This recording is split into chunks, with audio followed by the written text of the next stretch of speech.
Hello friends, ഇന്ന് ഞാൻ തയ്യാറാക്കിയിരിക്കുന്നത് മോര് കാച്ചിയതാണ്. പണ്ടുള്ള അമ്മമാർ മോര് കാച്ചി ഭരണിക്കകത്ത് സൂക്ഷിച്ച് വെക്കാറുണ്ട്. അത് ദിവസങ്ങളോളം കേടാകാതെ ഇരിക്കും. അപ്പോൾ ആ ഒരു രീതിയിലാണ് ഞാൻ ഇന്ന് തയ്യാറാക്കിയിരിക്കുന്നത്. നമ്മുടെ ഇപ്പോഴത്തെ ഈ ചൂട് കാലാവസ്ഥയിൽ ദിവസങ്ങളോളം ഒന്നും ഇരിക്കത്തില്ല കേട്ടോ. ഏറിപ്പോയാൽ 3 ദിവസം നല്ല ഫ്രഷായിട്ട് പുറത്തിരുന്നോളും. അപ്പോൾ ഇത് എങ്ങനെ തയ്യാറാക്കാമെന്ന് നോക്കാം. അതിന് മുമ്പ് ആരെങ്കിലും സബ്സ്ക്രൈബ് ചെയ്യാനുണ്ടെങ്കിൽ ഒന്ന് സബ്സ്ക്രൈബ് ചെയ്ത് സപ്പോർട്ട് ചെയ്യണേ. ഞാനിവിടെ ഒരു 7-8 ചെറിയ ഉള്ളിയും അതേപോലെ 3 പച്ചമുളകും ഒരു ചെറിയ 2 കഷ്ണം ഇഞ്ചിയും എടുത്തിട്ടുണ്ട്. ഇത് മിക്സിയിലിട്ട് നന്നായിട്ട് അരച്ചെടുക്കണം. നല്ല പേസ്റ്റ് പരുവത്തിൽ നമുക്ക് അരച്ചെടുക്കാം. അപ്പോൾ ഞാനിവിടെ ഒരു 1/2 ലിറ്റർ തൈര് അത് കുറച്ച് വെള്ളം ചേർത്ത് നന്നായിട്ട് അടിച്ച് വെച്ചിട്ടുണ്ട്. അപ്പോൾ അതിന് വേണ്ട ഇൻഗ്രീഡിയൻ്റാണ് ഇത്രയൊക്കെ. ഇനി മോര് കാച്ചാൻ ആവശ്യമായിട്ടുള്ള ഒരു പാത്രം ചൂടാക്കാൻ വെക്കാം. എന്നിട്ട് പാത്രം ചൂടായി വരുമ്പോൾ ഇതിലേക്ക് വെളിച്ചെണ്ണ ഒഴിച്ച് കൊടുക്കാം. വെളിച്ചെണ്ണ ചൂടായി വരുമ്പോഴത്തേക്ക് ഇതിലേക്ക് കടുക് ഇട്ട് കൊടുക്കാം. ഞാനൊരു 1/2 ടീസ്പൂൺ കടുകാണ് ചേർത്ത് കൊടുത്തിരിക്കുന്നത്. അപ്പോൾ ഈ കടുക് നന്നായിട്ടൊന്ന് പൊട്ടി വന്നതിന് ശേഷം നമുക്ക് വറ്റൽമുളകും അതേപോലെ കറിവേപ്പിലയും ചേർത്ത് കൊടുക്കാം. ഇപ്പോൾ കടുകെല്ലാം നന്നായിട്ട് പൊട്ടി വന്നിട്ടുണ്ട്. ഇനി നമുക്ക് 3 വറ്റൽമുളകും അതേപോലെ ഒരു തണ്ട് കറിവേപ്പിലയും കൂടി ഇട്ട് കൊടുക്കാം. ഇത് നന്നായിട്ടൊന്ന് മൂത്ത് വരുമ്പോഴത്തേക്ക് നമുക്ക് അരച്ച് വെച്ചിരിക്കുന്ന ഇഞ്ചിയും ഉള്ളിയും അതേപോലെ പച്ചമുളകും ചേർത്ത് പേസ്റ്റ് ചേർത്ത് കൊടുത്ത് നന്നായിട്ടൊന്ന് വഴറ്റിയെടുക്കാം. അപ്പോൾ ഈ കൂട്ട് നന്നായിട്ട് അരച്ച് ചേർക്കുന്നതുകൊണ്ട് തന്നെ മോര് കറിക്ക് നല്ലൊരു ടേസ്റ്റാണ് കേട്ടോ. അതുകൊണ്ട് തന്നെ ഓരോ ദിവസം ഇരിക്കും തോറും അതിൻ്റെ ടേസ്റ്റ് കൂടി വരും. അപ്പോൾ ഇത് നന്നായിട്ട് ഇതിൻ്റെ റോ ടേസ്റ്റ് നന്നായിട്ട് മാറുന്നിടം വരെ ഇത് വഴറ്റി കൊടുക്കണം.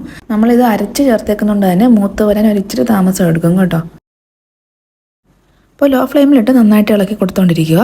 അപ്പോൾ ഇതിൻ്റെ നല്ല പരുവത്തിന് മൂത്ത് വന്നാലേ നമ്മുടെ മോര് കറി ചീത്തയാവാതെ ഇരിക്കത്തുള്ളൂ കേട്ടോ. ഇപ്പോൾ അരപ്പ് ചെറുതായിട്ടൊന്ന് മൂത്ത് വന്നിട്ടുണ്ട്. ഇനി അതിലേക്ക് ഒരു 1/4 ടീസ്പൂൺ മഞ്ഞൾപ്പൊടി ചേർത്ത് കൊടുക്കാം. മഞ്ഞൾപ്പൊടിയും ചേർത്ത് നന്നായിട്ടൊന്ന് വഴറ്റിയെടുക്കാം. മഞ്ഞൾപ്പൊടിയുടെ പച്ചമണം ഒന്ന് മാറിക്കഴിയുമ്പോഴത്തേക്ക് നമുക്കിതിലേക്ക് മോരൊഴിച്ച് കൊടുക്കാം.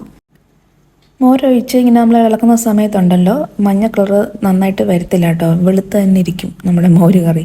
അപ്പോൾ പതുക്കെ അതിൻ്റെ മഞ്ഞ നിറം ഇറങ്ങി വരത്തുള്ളൂ. അപ്പം മഞ്ഞ കളർ ഇല്ലെന്നും പറഞ്ഞ് നിങ്ങൾ അഡീഷണലായിട്ട് പിന്നെയും മഞ്ഞപ്പൊടി ഇട്ട് കൊടുക്കേണ്ട ആവശ്യമില്ല. അപ്പോൾ അതിരിക്കും തോറും മഞ്ഞ നിറം തെളിഞ്ഞ് വരും. എന്നിട്ട് ആവശ്യത്തിന് ഉപ്പും ചേർത്തിട്ട് ഇത് ചെറുതായിട്ടൊന്ന് ചൂടാക്കിയെടുക്കാം. ചെറുതായിട്ടൊന്ന് ചൂടായി വരുമ്പോഴത്തേക്ക് നമുക്ക് ഫ്ലെയിം ഓഫ് ചെയ്യാം. നന്നായിട്ട് ചൂടാകാൻ നിൽക്കരുത്, തിളച്ച് പോയി കഴിഞ്ഞാൽ പിരിഞ്ഞു പോവും. പിന്നെ മോര് കറി ഒന്നിനും കൊള്ളത്തില്ല. അപ്പം നമുക്ക് ചെറുതായിട്ടൊന്ന് ചൂടായി കിട്ടിയാൽ മതി. എന്നിട്ട് നമുക്ക് ഫ്ലെയിം ഓഫ് ചെയ്യാം. അപ്പോൾ ഞാൻ ഫ്ലെയിം ഓഫ് ചെയ്തിട്ടുണ്ട്. ഇതിലേക്ക് ഒരു 1/4 ടീസ്പൂൺ അളവിൽ ചെറിയ ജീരകത്തിൻ്റെ പൊടിയും അതേപോലെ ഒരു 1/4 ടീസ്പൂൺ അളവിൽ ഉലുവാപ്പൊടിയും കൂടെ ചേർക്കാം.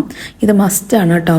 ഇത് മോര് കറിക്ക് നല്ലൊരു ഫ്ലേവറും നല്ലൊരു മണം കിട്ടാൻ നല്ലതാണ്. ഈ ചെറിയ ജീരകത്തിൻ്റെ പൊടിയും അതേപോലെ ഉലുവാപ്പൊടിയും ഈ ഫ്ലെയിം ഓഫ് ചെയ്തിട്ട് ചേർക്കുമ്പോൾ ഇപ്പോൾ കണ്ടില്ലേ മഞ്ഞ നിറം നന്നായിട്ട് തെളിഞ്ഞ് വന്നിട്ടുണ്ട്. നമുക്ക് ഇത്രയും മഞ്ഞ കളർ മതി. അപ്പോൾ ഒരു 1/4 ടീസ്പൂൺ അളവിൽ മഞ്ഞൾപ്പൊടി ചേർത്താൽ മതി. അതിൽ കൂടുതൽ ചേർക്കരുത്.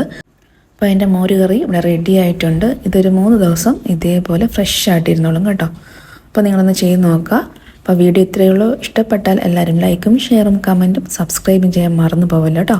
സബ്സ്ക്രൈബ് ചെയ്യുമ്പോൾ ബെല്ലൈക്കൺ ഒന്ന് പ്രസ് ചെയ്യാനും അതേപോലെ ഓൾ എന്ന ഓപ്ഷൻ എനേബിൾ ചെയ്യാനും മറന്നു പോകരുത്. അപ്പോൾ ഓക്കെ, താങ്ക് യു.